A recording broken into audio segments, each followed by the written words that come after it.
Alright, good morning, good morning, good morning po sa inyong lahat mga kababayan. Meron pong kumakalat na bulong-bulungan na magkakaroon po ng palitan, leadership coup dyan po sa Senado at sa House of Representatives. Dahil nga po sa mga nangyayaring iskandalo over alleged anomalies dyan po sa flood control projects. At eto nga daw pong si Senate President Chis Escudero at etong si Speaker Martin Romualdez ay papalitan po sa kanilang mga pwesto. Lalong-lalo na mga kababayan, ito pong si Chis Escudero, ayan, ay unang-una po sa listahan. Ito mga kababayan, unang-una po sa listahan ng mambabatas, lawmakers na meron pong kaugnayan sa mga contractors. Ayan po yung mga litrato ng mga mambabatas natin na link sa mga contractors, government contractors. So yan po, Escudero, Villanueva, Sigo, yan po yung tatlo sa Senado. At sa House of Representatives naman, Sico, Beltran, Garjola, Arbison Jr., Arbison, Revilla, Mercado Revilla. Partialist lang po ito mga kababayan. Kasi ang alam ko, 22 ata o mas marami pa ang mga mambabatas na may kinalaman po o may kaugnayan sa mga government contractors. So yan, kaya ito, kumakalat po ang marites mga kababayan na itong si Chis Escudero at itong si Martin Romualdez ay tatanggalin. Si Martin Romualdez bilang Speaker at si Chis Escudero bilang Senate President. Hindi natin alam kung sino ang mga papalit sa kanila kasi hindi pa naman to kumpirmado. Meron lang tayong naririnig na mga kumakalat na mga bulong-bulungan. Kasi nabalitaan nyo ba yung yung medyo nagkakaroon ng hindi pagkakaunawaan ang House of Representatives at itong executive. Kasi binanatan ni Bersamin itong House sabi ni Bersamin bago nyo ituro sa executive. Kasi parang ang nangyayari, yung iba po dyan sa House itunuturo ang executive dito po sa issue ng flood control, sa ghost projects maging sa sa mga palpak at substandard na flood control projects sinisisi ng ng House etong executive. Sabi naman ng executive, wag nyo kaming sisihin. Bago nyo ituro sa amin, tingnan nyo muna yung mga sarili ninyo. Ayan ang sabi ng executive. Kaya sabi nila, meron bang hidwaan na etong si Presidente Bongbong Marcos at si Speaker Martin Romualdez. Ay naman po ay usap-usapan lang. Kaya nga po, ito nadagdag sa mga usapin, itong pagpapalit ng liderato ng House of Representatives at itong Senate. Kay Martin Romualdez, wala pa akong nakikita masyadong involvement Meron na ba? Wala akong nakikita na mismo si Martin Romualdez ay involved sa flood control projects. Wala pa akong nakikita. Ang siguro, ang issue lang maaari kay Speaker ay kasi command responsibility. Kumbaga para bang bakit pinabayaan mo itong iyong mga tauhan? Ayan po yung ilan sa kanila na karoon ng involvement yan po sa anomalya sa flood control projects at maging sa budget. Hindi lang po limited ang pinag-uusapan natin sa doon mismo sa flood control projects, maging sa budget, sa mga insertions. Dati pa pala nilang ginagawa yon, yung mga proyekto ay ini-insert doon sa budget. At kadalasan nangyayari yan sa BICAM. Pero sabi nga ni Ping Lacson, hindi lang sa BICAM Pero marami talagang insertion sa BICAM. Doon po talaga nagkakaroon ng anomalya sa BICAM. Kaya nga ito si Chis Escudero, di ba, ilang beses nakita sa BICAM, 2 beses. Anong ginagawa mo dyan sa sa BICAM? Mama siya lang. Sinisigurado niya lang na yung 140, ilang milyon? 142? O 140 plus billion, mga kababayan, hindi pala milyon, billion na insertion ay hindi ma-slash.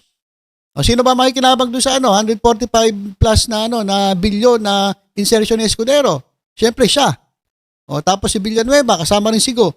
Kaya etong itong mga senator na ito ay nasama sa listahan na meron nga pong kaugnayan sa mga contractors. At sana masilip din yung kanilang mga insertion, yung kanilang mga budget. Sama rin ito, si Beltran, Garjola, Arbison na Senior, Grabe junior sa senior talaga may pinagmanahan Tapos itong Revilla, ganun din. Yung anak, saka yung nanay. Nasama rin dyan sa may kaugnayan sa mga government contractors. Sino-sino ba yung mga government contractors na yan? Silipin na rin natin. Partialist na mga mambabatas na with links to contractors. Ayon po yan sa PCIJ. Senator Chis Escudero, Centerways Construction and Development Incorporated. Ito yung si Lubiano. Yung kanyang top campaign donor noong 2022 na nagbigay sa kanyang 30 million. Sabi ni Lubiano, wala lang daw personal. Kapag ganyan, walang kapalit, mag-ingat-ingat ka, Heart Evangelista. Madam Heart Evangelista, mag-ingat-ingat ka. Kung walang yan, kung walang kapalit, walang no strings attached, mag-ingat-ingat ka, madam. Baka meron ka ng kahati sa puso ng iyong hobby. Kasi imposible, di ba? Bibigay ka 30 million, walang kapalit. Wala lang. Ano ba? Lab na lab ba ni Lubiano? Etong si Chis Escudero. Ingat-ingat po mga Madam Heart Evangelista. Tingnan mo yung sa paligid mo. Baka natotolongges ka na pangalawa, Senator Joel Villanueva. New San Jose Builders. Ito, top donor ni Villanueva. Nakatanggap siya ng 20 million campaign funds galing po sa New San Jose Builders. Ito namang si Senator Bongo ay may link po sa CLTG Builders, Alprego Builders and Supply. Yung CLTG raw ay pag-aari ng tatay niya at ang Alprego Builders ay pag-aari ng kanyang step brother. Pero yung tatay niya, pangalan, letter D nagsisimula Etong CLTG, initial ni Bongo. Diba? Christopher Lawrence Tesoro Go. So, baka dami lang tatay, kunwari sa tatay. Pero, alam na. Diba? Huwag na tayo maglokohan. Ito naman si Congressman Elizalde ko. Sunwest Incorporated, Hightone Construction, FSco Builders. Siya raw ay co-founder ng Sunwest. Kapatid niya, ito may-ari ng Hightone co-founder ng Hightones at ng FSco's Managing Director. Ayan, yung kapatid ni Saldico.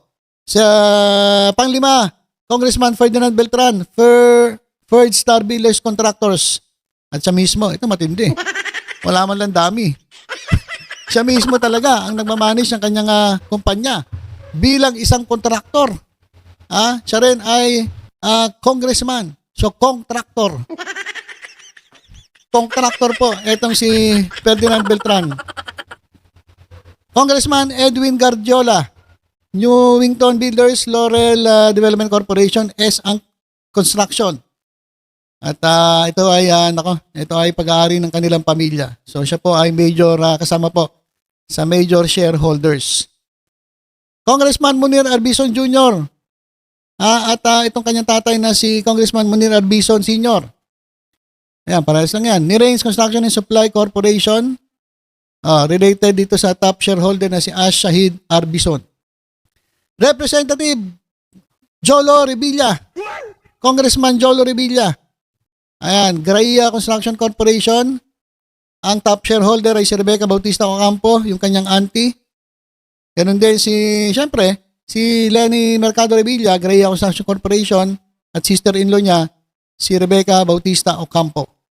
So, lahat pong yan ay conflict of interest. Kinakailangan na maimbestigahan ito sapagkat imposibleng wala pong nangyayaring impluwensya. Diba? Kagaya ng sinasabi ni Go, hindi naman daw lumalapit sa kanya yung kanyang mga kamag-anak. Hindi mo naman kailangan lalapit pa Alam mo naman gagawin mo Diba? Baka kasi nabihan mo, huwag kayong pupunta sa opisina. Huwag kayong pupunta ron. Ako na bahala sa inyo. Ganun lang naman yun. Alam mo, papuntay mo pa. Siyempre, hindi nalalapit sa yan. Si LTG. So, ganun din. Itong mga ito. Siyempre, hindi naman na kinakailangan lapitan pa sila. Di ba? Kasi nga, alam na. Di ba? Kung yung mga ibang kontratos nga, nabibigyan nyo ng kontrata, di mas lalo na yung kamag-anak ninyo o yung sa inyo mismo. Di ba? Huwag na tayo maglokohan. Para naman kayong mga ogag niyan, kung yung iba bibigyan nyo, tapos yung kamag-anak nyo hindi, syempre mas uunahin ninyo yung kamag-anak ninyo. Ganyan ang kalakaran sa gobyerno. Huwag na tayo maglokohan. Kaya dyan mga kababayan ay nanganganib po matanggal sa pwesto si Chis Escudero at maging si Speaker Martin Romualdez. Kung sino man ang papalit, yan po ang abangan natin. Kasi sa tingin ko sa Senado ay mukhang hindi naman na ipapalit si Tito Sen. So syempre gusto pa rin nilang hawakan ng majority, lalo na si Jinggoy. Si Jinggoy, ibang klase rin to. Mga kababayan, bantay sa lakay din yan, si Jinggoy Estrada. So hindi natin alam. Sino kaya? Marcoleta ba? Yung nagpapasiklab dyan sa Senado? Ay, abangan na lang natin, mahirap na magsabi. Baka magkamali tayo. Abangan natin kung matutuloy nga. At totoo nga ba ang chismis ng Mamarites? Na etong dalawa po na leader dyan po sa House of Representatives at sa Senate ay matatanggal po sa pwesto. Okay, grabe. Grabe nangyayari sa bansa natin. Kahit nga sa simbahan, pinag-uusapan na rin. Na talaga nga sobrang na pong corrupt itong ating gobyerno. Pero mga kababayan, meron lang tayong good news. Sa kabila po ng nangyari sa ating bansa, ay meron pa rin tayong ipinagmamalaki sa buong mundo. Yan po ang tagumpay ni Alex Ayala, mga kababayan. At itong si Alex Ayala ay binati po ni Presidente Bongbong Marcos. Sabi po ng ating Pangulo, history has been written by Alex Ayala as she becomes the first Filipino to win a WTA singles title. Ayan mga kababayan. Congratulations Alex Ayala, yung tagumpay ay tagumpay ng buong bansa. Gagawin natin ang lahat upang mas marami pang atletang Pilipino ang susunod sa yapak na ito at maipakita sa mundo ang galing at puso ng mga Pilipino. Ayan. Congratulations, grabe naman. Grabe naman. Siya po ay nanalo. Yan po sa 2025 Guadalajara 125 Open. Sa yan? Sa Mexico. Mexico po, hindi po. Mexico, Pampanga. Yan po sa Guadalajara, Mexico. So yan, grabe. Dati-dati, isang panalo lang, natatanggal agad siya. Kasi baguhan pa lang eh. Baguhan pa lang ito eh.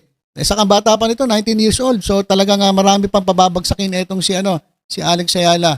So yan po ang kanyang kauna-unahang WTA singles title. Congratulations.